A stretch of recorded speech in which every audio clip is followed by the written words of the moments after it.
পুজোর সময় টলিউডের শেষ রক্তবীজ ছবিতে ও সম্প্রতি যাহা বলিব সত্যি বলিব ওয়েব সিরিজে নজর কেড়েছেন মিমি চক্রবর্তী। এছাড়াও বলিউডে তাঁকে দেখা গেছে পোস্ত ছবির রিমেক শাস্ত্রী ভার্সেস শাস্ত্রীতে। বেশ কয়েকদিন ধরেই শোনা যাচ্ছে যে টলিউডে হাতে কাজ নেই নায়িকার, তাই বলিউডের পর এবার তিনি পাড়ি দিলেন ঢালিউডে।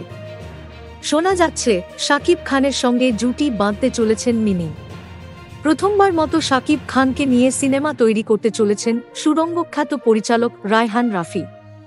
আগামী ঈদুজ্জোহায় মুক্তি পাবে শাকিবের ছবি তুফান।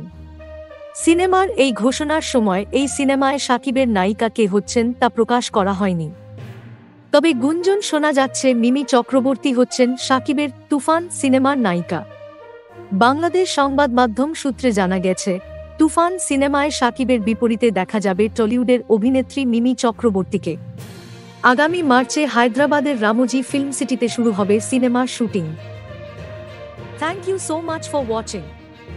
Subscribe our channel and press the bell icon for more updates.